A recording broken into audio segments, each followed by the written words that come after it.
Marketing is a podcast for business owners and leaders, produced by my dad, Steve Davis, and his colleague at Talked About Marketing, David Olney, in which they explore marketing through the lens of their own 4 Ps: person, principles, problems, and perspicacity. Yes, you heard that correctly. Apart from their love of words, they really love helping people. So they hope this podcast will become a trusted companion on your journey in business. David, I think it's okay if we let people know that you and I, in the course of working together, have indulged in what's called ideas sex. I think that is fair to say, and people should always remember it's hyphenated, and we want the 2 words to remain in context. And all shall be revealed in this episode. Oh, that didn't sound right, did it? Well, actually, all shall be revealed in a safe, non-threatening way. Our 4 Ps. Number 1, person. The aim of life is self-development, to realise one's nature perfectly. That is what each of us is here for. Oscar Wilde. In the person segment for this episode, David, I want to circle back to something you and I have spoken about a few times, and that is my penchant for trying to have a deadline to things that we're working on. And I've always thought it's just part of who I am to know when something is due. Even if it's an arbitrary date, I find it helps me. Lo and behold, I was listening to, at the time of recording, the latest episode of Sam Harris's Making Sense podcast, and he interviewed Cal Newport. And Cal Newport has a new book out called Slow Productivity. Basically, in this book, he talks about how when we are knowledge workers, and many people listening to this podcast would be knowledge workers, the thing that sets us apart from people in many other aspects of life is we get given a task, but very rarely is it specified how we are meant to do it. And tasks come in all shapes, sizes, forms, media. Emails can drop tasks at us. Meetings it can be a rainstorm. And so the knowledge worker has to try and work out what they're going to tackle when, how they're going to get through to it, knowing that with every one of those jobs, there's a series of stakeholders who are curious to know if any progress has been made. My approach has always been to have a deadline, but I never knew what drove me until Cal Newport was speaking with Sam Harris. Let's have a listen to the way he set this context for us. You have to understand, what is the problem I'm solving for my boss, right? And typically the problem in this situation you're solving for a boss is that whatever this task is, it came into their world. It's a source of stress. Like, this thing needs to be done, and I have to make sure it gets done, so it's a source of stress. The problem you're solving for the boss is making that stress go away, right? So one way you can solve it is, if you're disorganized, or if you're just off, they don't know, you're a black box. I don't know how you organize your work.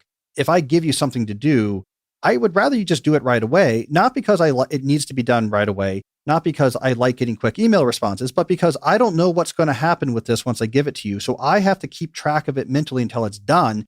I don't want to keep track of it mentally too long. So I'm just going to pest you, get this done, get this done, get this done. If you have an alternative thing that they see, oh, here it is, boom, it's on the public Trello board, I can watch it march up. You've solved the boss's problem a different way. I don't have to worry about this, right? Cal is on it. He has this system. He's not asking me to do more work. He's just giving me transparency into how he manages his work. I don't need this done tomorrow, but the key thing is I don't have to worry about this getting done because it's in the system. It's going to march up. In a few days, he'll get to it. I can check in on this anytime I want. Great. You've taken this stress out of my life. So if you're solving your boss's problem, they'll leave you alone. And so I think in a lot of cases, we assume what our bosses want is stuff done right away and stuff done very quickly because they're, late stage capitalists and just don't like us and want to exploit us or whatever. But they don't care about that. They care about make my stress go away. And if I know how you're going to do this, I don't really care that you have this like dual category list. In fact, you probably are going to get brownie points from me because you seem like you've got your act together. Whereas, someone over here, they're always like frantically emailing and forgetting things. I'm always having to remind them. So I think it's the double-edged sword of knowledge work autonomy, right? We don't have set systems for here's how we manage our work. Here's how we collaborate. Here's how we manage our workloads. That's left up to the individual. So the sharp edge of that sword is that this allows you, if you're not careful, to get completely overloaded because, hey, you manage your own work. And if you say yes to everything and just jump on a lot of calls, you can get overloaded. But the other side of that sword is you can leverage that autonomy to say, here's how I'm going to do this. And you can find a way to do it that's going to be better. I'm sure I'm not alone in going through this, and I just find this explanatory. How do you react to this principle? I think it's very much a founder's dilemma, that if you start a company until you fix something, it's on your mind. And if you can't fix it now, you put it in a priority list as to when you're going to fix it because it's on your mind. And the more you go from being the founder to getting other people to work on things because you can't do everything, the more you have to adjust to the fact that either you ask them for a deadline or you assume they'll do it first because you would have done it first. But learning to communicate that, I would like to know when you think this might be done by. I ideally would like it by this point. Learning to communicate potential deadlines rather than just expect immediate action, I think is an important transition for founders. And for anyone working with founders of companies, it's a critical thing to have that conversation of when do you think you need this? And does that fit in my time frame? Or do we need to negotiate why your thing should be higher priority? Well, that's what I like about the nuance here, because many people handing off a job will ask for it to be done now, not necessarily needing it now, but it's the only way they know to remove that tension. And it's like we have this thing and we don't have language around it. And yet, that's a good point you make. The responsibility is on the shoulder of the founder or the leader who's handing off a task, to be clear about that. But what I love about and find empowering about Cal's writing is that he's talking about it from the perspective of the person being given the job to say, you know what, you can manage up in this situation. If you understand that the person handing you this job is under their own pressure or stress as a result of it, if you can be that person that always makes them feel calm when they've handled a job, you will always be valued. You will always be the person esteemed in their mind and given favour to. And very much if you're working in a consulting type role like we do, it also makes it then harder to procrastinate, going, I could have a couple of mellow days and then just work hard.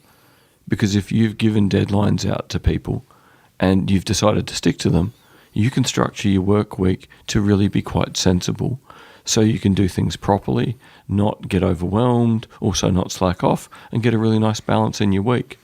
So it really is in your interest to learn to talk about timeframes with people, whether you're issuing the job or doing the job. Either way, someone has to start the conversation.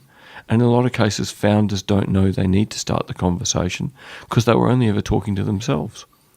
Yeah, and I'm also thinking there is a gap here in our education system, because this is very similar, this point, to those made by Seth Godin in his book Linchpin, which I loved, which again was focused on the worker being able to say, you know what, yes, I'm a worker, I'm getting a wage here, but I can still bring my whole self to this.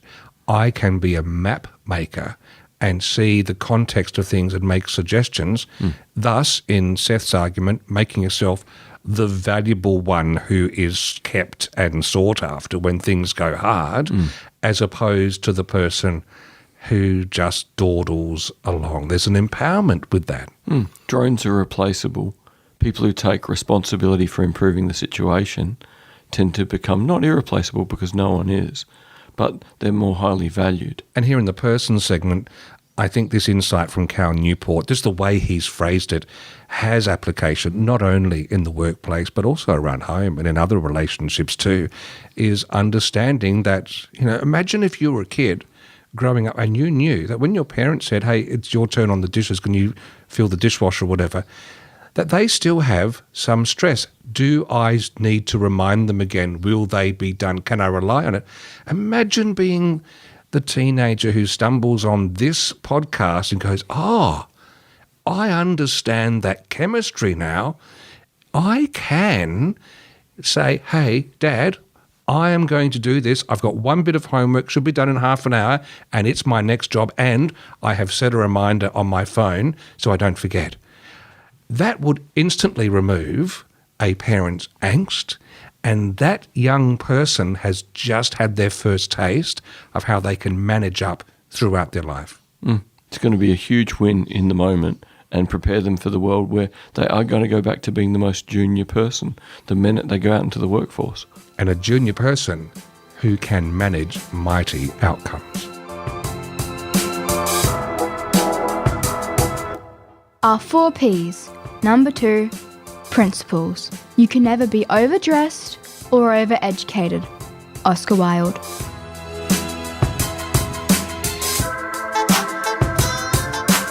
In the principles segment, David, I've dimmed the lights, I've lit a few candles.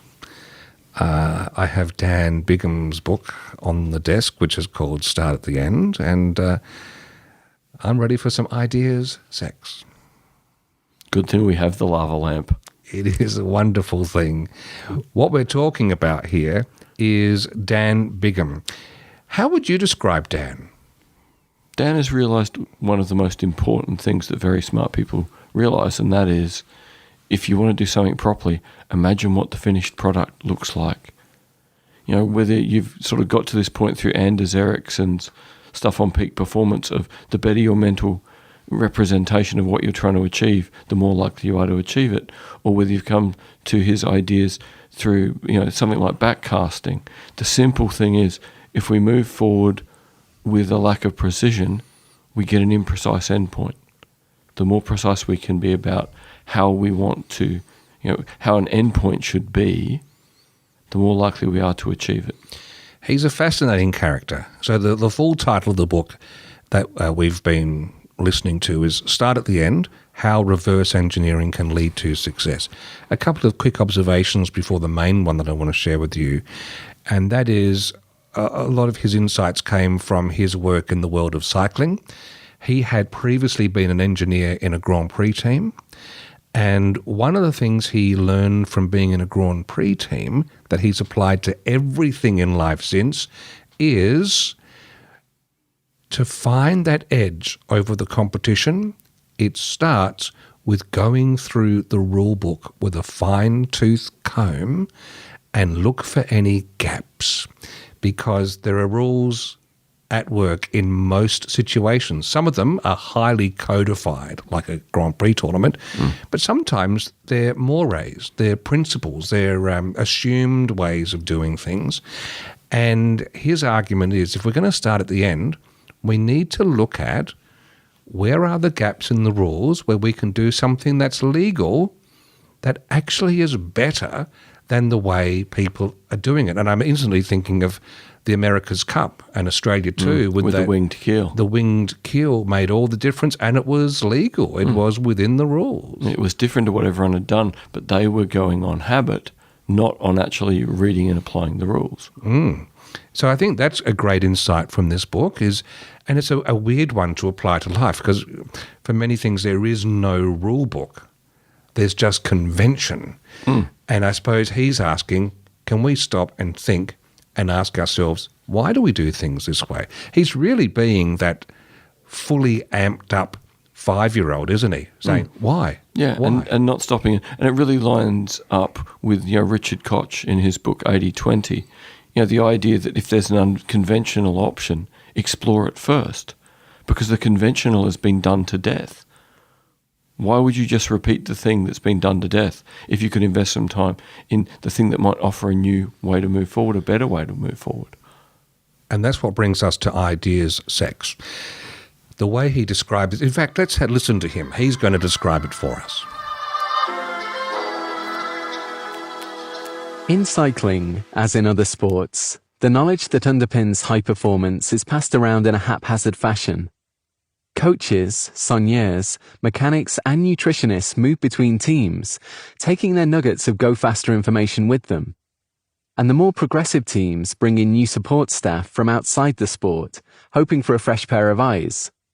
National and professional teams are staffed by people with years of experience in the sport. Often they will boast about the hundreds of years of combined experience they have in the team. All of that experience translates to knowledge, and that knowledge is essential for the day-to-day business of running a professional sports team. Without it, disaster on a basic operational level would not be far away. Imagine replacing all of a school's teachers with parents. How long before the school descended into chaos? Knowledge gained through experience is fundamental to getting a complicated job done. But because the knowledge is based on the past, on the older ways of working, it can become a limitation.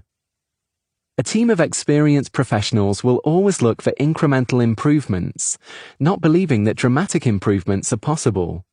The fresh thinking we are striving for only becomes possible if either the experienced professionals are truly open to redesigning their approach from first principles, or, much more likely, someone new comes along with new ideas and delivers.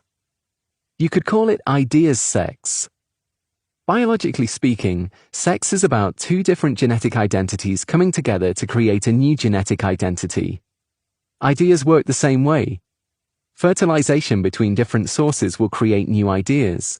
Fertilization between two sources with the same genetic identity will create nothing new and may hinder evolution. We might call this ideas incest. Never a good thing. Suboptimal performance comes from accepting things the way they have always been done. Have the confidence to be open to ideas sex. Look for fresh perspectives on your project.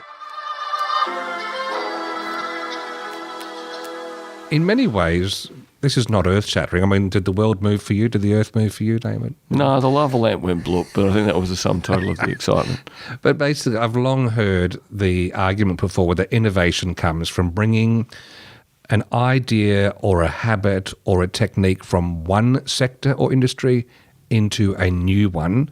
That's innovation. Even though it's not making something new out of whole cloth, it's taking a fish, putting it in a different sort of water or out of water and seeing what happens. And that's what he means by idea sex is he talked about the cycling teams where you've got different people from different disciplines coming to join and they look at things afresh. Just recently I was running some customer service workshops in tourism for the Tourism Industry Council, and one of the points I make is we should honour the new person who joins the team and create some space around them so that as they go through their day, if they see things that make them go, that's a bit weird, we need to give them permission to have a quiet word to us as the leader or manager to give us that feedback and go, oh, that really is weird. It's absolute gold to have a fresh set of eyes. What else would you apply? Or in fact, if we think about it, if we keep the analogy going, how do you set the scene for ideas sex, David? Would you do it formally or would you just let it be hormonal? There are some very good arguments that it needs to be a very deliberate thing, and this is why multiple authors have made the argument that the 21st century is really about generalists becoming organisers of specialists and getting the specialists together and helping them bridge the communication gap. That if you've got 10 people who know how to do their thing, well together, and a generalist can explain a new project or a new idea or get the 10 people excited and help them communicate better together than they could on their own, that's really the key point for innovation. Trying to do something out of nothing is a really rare situation. In the main, we're using the resources we have differently. In terms of someone like Gary Klein, what we're talking about really is creative desperation. We've got the same resources, but how do we use them in a new or more effective way? So it could be that if you're in your business at the moment feeling a bit stagnant or you're just getting a sense things are suboptimal, is there some fresh blood, a fresh person? I mean, this is obviously the role consultants play too, having that outside to come in to say, oh, that's interesting. Over here in XYZ sector, people did things this way. And I suppose it's going to be a never-ending journey of a new combination. The extra new set of eyes could just be the thing that puts that, it's a combination lock that opens things up together. And I guess the final thing to remember on this book, which is why we think it's a good read, it's a short read too. Start at the end it is that reverse engineering. It is looking at what you want to achieve and going, right, well, we're going to win this race this way. So what does that mean? It means I'm not going to be tired at this part of the race.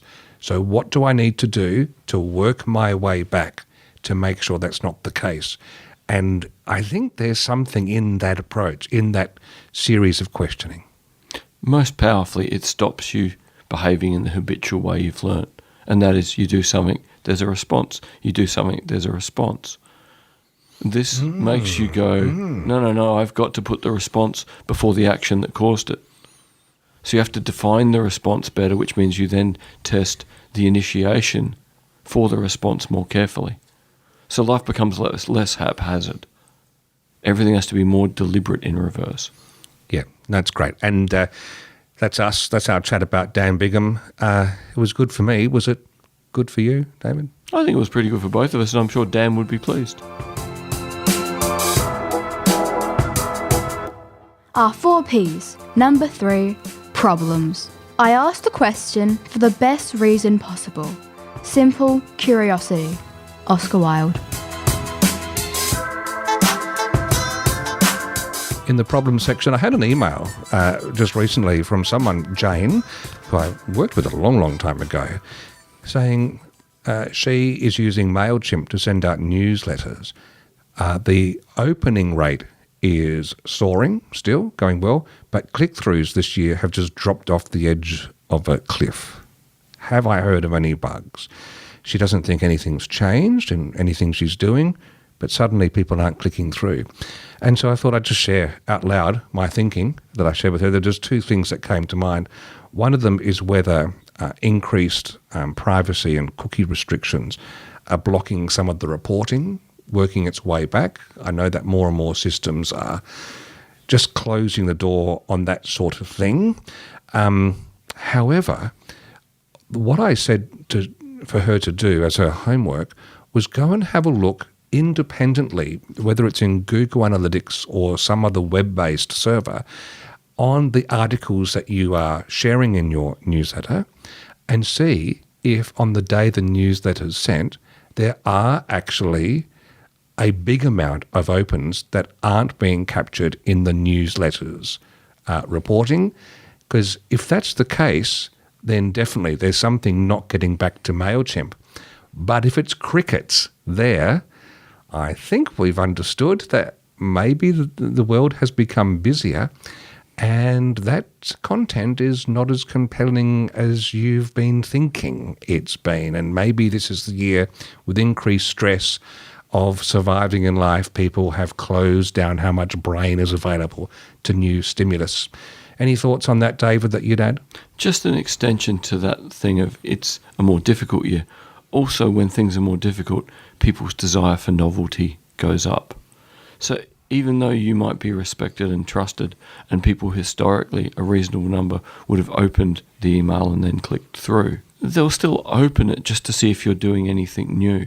But without novelty, they're just going to close it and go on to the next task, because unless they specifically need or want your product or service, they can't really be tempted when things are difficult and they've still got this drive for novelty. So the lovely steak and vegetables you've been serving is still good quality, but maybe they need the red wine jus to get them over the line at the moment.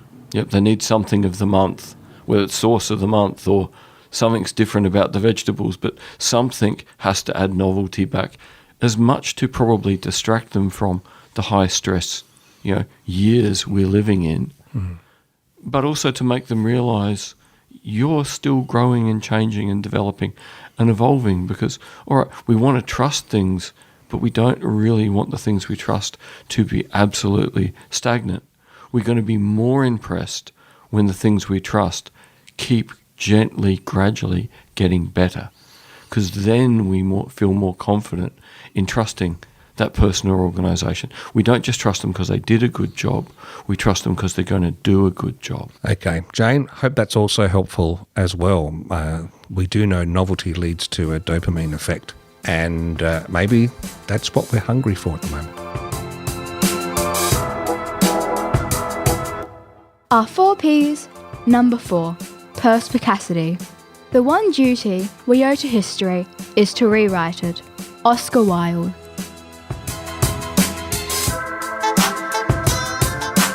Earlier in this episode, we talked about Dan Bigham, who has had quite a career in cycling.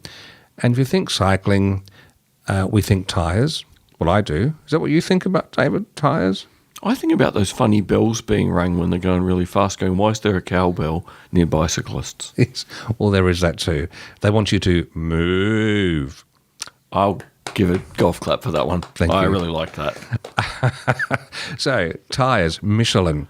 For perspicacity, to finish off this episode, David and I were talking over lunch and just pondering out loud the Michelin Guide. Vandaag zullen we het hebben over de Michelin ZX Radiaal. De band die weer of geen weer gehoorzaamt. De band die kilometer na kilometer volmaakt veilig blijft. Omdat hij gebouwd is om lang mee te gaan, mag hij mijn naam dragen.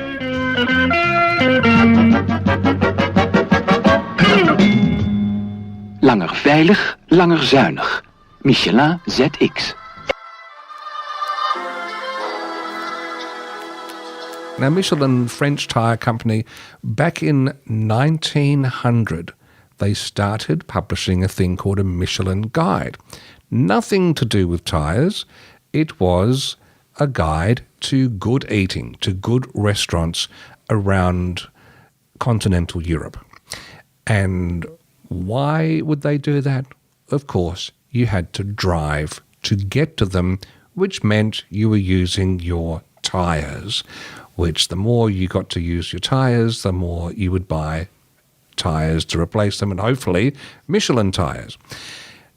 It's interesting how it's become successful in its own right ever since that time, and someone can happily go to Michelin star restaurants without having Michelin tyres and not even think twice about it. They've really diverged at a fork in the road. But David, that concept of a company being so broad in its thinking about its marketing back then that has spun off its own entity, what do we think in 2024? Is that still a smart strategy? Is there still a door open somewhere for someone to step in and dominate a complementary category with basically a gift to the community that also, in a roundabout ways, gets their name in front of people accidentally? I'm very much of two minds on this, because at one level, you think trying to now put out an equivalent kind of guide in a world of so much free information would be a nightmare. Like, how would you get any attention? And yet, even though when the Michelin Guide came out, this idea that someone's going to tell you where you can drive to and why it's going to be worth it, why the meal is good, the fact that they did that credibly is probably why it stuck. Yeah, initially it was a guide, but it very quickly became a credible guide. And credibility always has value. So, as I was thinking about this, about Joe Pulizzi's book, Content, where he says, build a community first who trust you and then sell them a product. So I think in a roundabout way, Joe Pulizzi's idea of become the trusted person before you try and get anyone to spend money means this is probably still possible, but it would be a big commitment to do it properly and to not give in to the cheap shot at selling product too early or making decisions for the sake of the product that go against this idea of credible information. I would hazard a guess that in the early days, we're talking 1900s, automobiles new, there wouldn't have been saturated market of tyres, and this would have definitely given Michelin some talking points. I actually think for the first few decades in particular, it would have been an absolute winner for them. with a direct correlation. They could sit back in the boardroom and say, this is selling us more tyres. And then I think as time has gone on, it's just become its own separate entity. I doubt many people even tie together. No, the two things are related. No. Yes. But the thing that I think is timeless here, and that's the nature of the perspicacity segment, is to look for what might last, to challenge our thinking. I think the credibility angle is absolutely spot on, that there are so many fake awards out there. I got peppered towards the end of last year with at least a dozen different awards entities saying that I have won Best Marketing Business in Adelaide award, and all I have to do is pay $800 to complete the process, and it's just fake rubbish, no credibility, and so we're saturated with that sort of thing. I think credibility does stand the test of time, and there must be openings where, if we have done that exercise that I try to get people to do, whether they're a client or we're in a workshop, and that is think about what problems do you solve for your people? How do you make your customers feel good about themselves, and what impact is your entity having on the world? I think somewhere in there lies the heart of something that could be your Michelin guide. As you were talking then, the big thing I think about, being a guitarist is some of the YouTubers, who have good relationships with the guitar companies and get sent gear to test, but the ones who are really honest, I like this guitar and it's good. This is a good guitar, I don't like it, but that's just me. But draw that distinction between quality or not, I like it or not, and see them as different categories, and the impact they appear to have on what instruments young guitarists buy. It's alive and well, but it really comes down to the credibility of the person in the examples I can think of, rather than the credibility of companies now. And we can trust a person just about, but trusting a company now, if they don't have a figurehead we trust and connect with, is getting harder and harder. On that note, we'll head down to my car. Let's drive out and have a meal somewhere. How are we going to choose a place? Have you got a Michelin guide on you? No, but I'm sure we can find it on our phone. Thank you for listening to Talking About Marketing. If you enjoyed it, please leave a rating or a review in your favourite podcast app. And if you found it helpful, please share it with others. Steve and David always welcome your comments and questions, so send them to podcast@talkedaboutmarketing.com. And finally, the last word to Oscar Wilde. There's only one thing worse than being talked about, and that's not being talked about.